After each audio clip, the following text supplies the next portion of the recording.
ಕಾವೇರಿ ಮಹದಾಯಿಯಲ್ಲಿ ರಾಜಕೀಯ ಡ್ರಾಮಾ ಆಗಬಾರದು. ಈ ಎರಡು ನದಿಯ ವಿಚಾರವಾಗಿ ಸರ್ಕಾರ ವಿಳಂಬ ನೀತಿ ಅನುಸರಿಸಿದರೆ ನಾವೇ ಅಡಿಗಲ್ಲು ಹಾಕಿ ಯೋಜನೆ ಪ್ರಾರಂಭಿಸಲಾಗುವುದು ಎಂದು ಕರ್ನಾಟಕ ರಾಜ್ಯ ರೈತ ಸಂಘ ಹಾಗೂ ಹಸಿರು ಸೇನೆಯ ರಾಜ್ಯಾಧ್ಯಕ್ಷ ಕೋಡಿಹಳ್ಳಿ ಚಂದ್ರಶೇಖರ್ ಸರ್ಕಾರಕ್ಕೆ ಎಚ್ಚರಿಕೆ ನೀಡಿದರು. ಬುಧವಾರ ನಗರದಲ್ಲಿ ಮಾಧ್ಯಮದವರೊಂದಿಗೆ ಮಾತನಾಡಿದ ಅವರು, ಕೃಷ್ಣಾಗೆ ಸಂಬಂಧಿಸಿದಂತೆ ಸಕಾಲಕ್ಕೆ ಯೋಜನೆ ತೆಗೆದುಕೊಂಡು ಮಾಡಲಾಗುವುದು. ಈಗಾಗಲೇ ಸರ್ಕಾರ ಹೇಳಿದೆ. ಕೃಷ್ಣಾದ ನ್ಯಾಯಾಧೀಕರಣ ತೀರ್ಪು ಬಂದರೂ ಕೂಡ ದೊಡ್ಡ ಪ್ರಮಾಣದಲ್ಲಿ ಕೃಷ್ಣಾ ನೀರನ್ನು ಬಳಕೆ ಮಾಡಿಕೊಳ್ಳಲು ಸಾಧ್ಯವಾಗುತ್ತಿಲ್ಲ. ಯೋಜನೆಯನ್ನು ಅನುಷ್ಠಾನ ಮಾಡಿಲ್ಲ ಎಂದು ಅಸಮಾಧಾನ ವ್ಯಕ್ತಪಡಿಸಿದರು. ಕಾವೇರಿ ಮತ್ತು ಮಹದಾಯಿಗೆ ಸಂಬಂಧಪಟ್ಟಂಗೆ ಇದೊಂದು ರಾಜಕೀಯ ಡ್ರಾಮಾ ಆಗಬಾರ್ದು.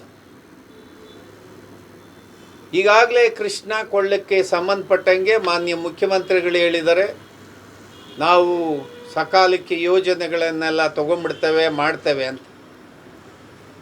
ನಾವು ಕೃಷ್ಣಾದ ಟ್ರಿಬ್ಯುನಲ್ ಅವಾರ್ಡ್ ಬಂದರೂ ಕೂಡ ನಾವು ಪೂರ್ಣ ಪ್ರಮಾಣದಲ್ಲಿ ಕೃಷ್ಣಾ ನೀರನ್ನು ಬಳಕೆ ಮಾಡ್ಕೊಳ್ಳೋಕ್ಕಾಗಿಲ್ಲ. ಇನ್ನು ಸ್ಕೀಮ್ ಇನ್ನೂ ಇಂಟ್ರೊಡ್ಯೂಸ್ ಮಾಡಿಲ್ಲ.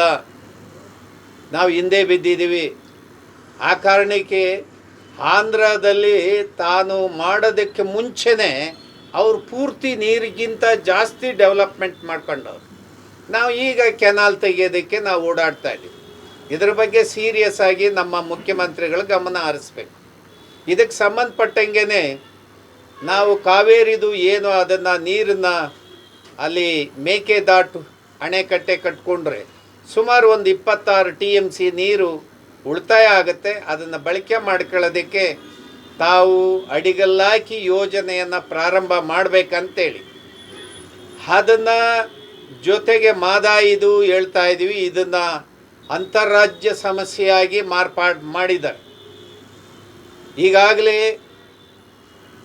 ಏನು ಮಹಾರಾಷ್ಟ್ರ ಅಲ್ಲ ಗೋವಾದವರು ಈಗ ಪ್ರಶ್ನೆ ಮಾಡೋದಕ್ಕೆ ಶುರು ಮಾಡಿದ್ದಾರೆ. ಈಗ ಮಹದಾಯಿ ಮತ್ತು ಕಾವೇರಿ ರಾಜ್ಯ ಸರ್ಕಾರ ವಿಳಂಬ ನೀತಿ ಮುಂದುವರೆದ್ರೆ ನಾವೇ ಅಡಿಗಲ್ಲನ್ನು ಹಾಕ್ತೀವಿ, ನಾವು ಕೆಲಸ ಶುರು ಮಾಡ್ತೀವಿ ಅಂತೇಳಿ ಸರ್ಕಾರಕ್ಕೆ ಎಚ್ಚರಿಕೆಯನ್ನು ಕೊಡ್ತಾರೆ.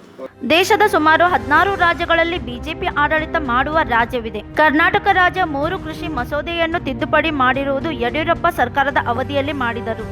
ಇದನ್ನು ತಡೆಹಿಡಿಯುವಂತೆ ಮುಖ್ಯಮಂತ್ರಿ ಬಸವರಾಜ ಬೊಮ್ಮಾಯಿ ಅವರಿಗೂ ಪತ್ರ ಬರೆಯಲಾಗಿದೆ ಎಂದರು. Raj Hiremath, Kannada news network, Belagavi.